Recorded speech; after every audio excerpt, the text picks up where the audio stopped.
Well, anybody that goes through something like this, you're going to see in this story, guys, how this guy was with his girlfriend who became his 11-hour, 12-hour wife for 5 years.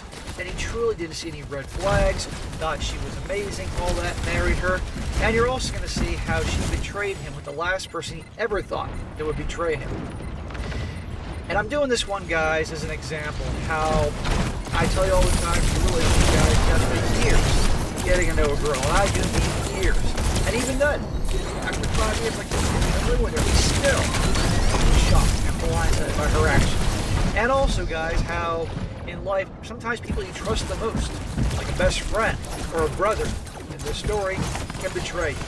And it's just really unfortunate how at the end of the day, human beings are always going to be human beings first. And they're susceptible to the most ugly side of human nature known to man.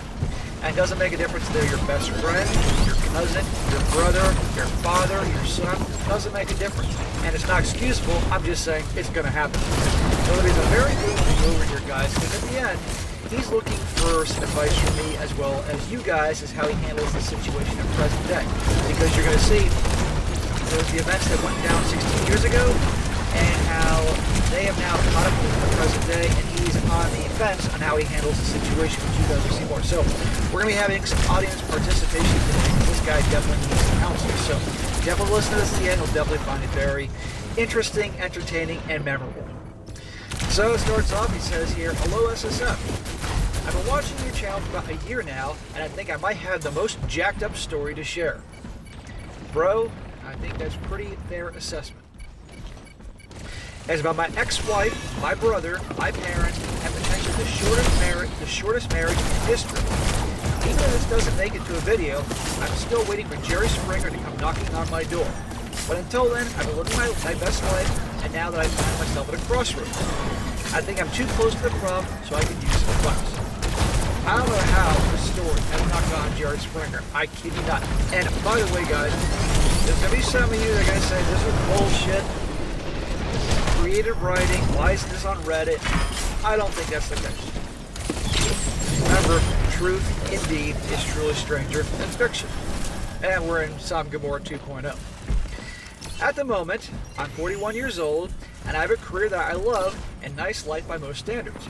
I'm not rich, but I'm happy and safe. It took a long time to get to a place of peace in my life, like Murphy's Law states, anything that can go wrong will go wrong. I'm really happy when I was 25 years old and getting married to a woman that I had been dating for nearly 5 years. 5 years. That's a long time to get to know somebody, and still, they can shock you. Before I get into what happened, I wanted to share a little about the guy I looked up to for most of my life, my older brother Dan.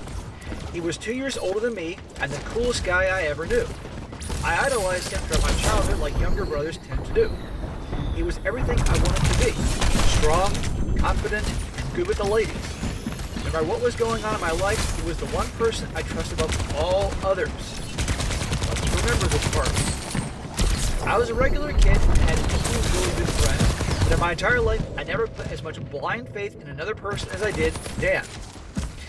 I don't mean to sound like a fanboy, but it's important to understand just how much I love my brother. I know it sounds cliche, but if you asked me to help hiding a body, I would have been there and with a shovel in my hand. Bro, I get it. Growing up, I had an older cousin that I thought the same thing about. Literally.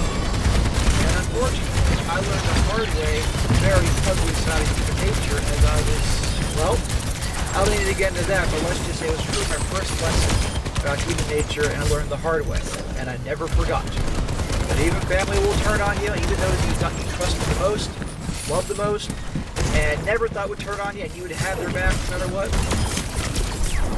Our parents, who are still married today, love both of us, but there was never any doubt that my brother was the golden child.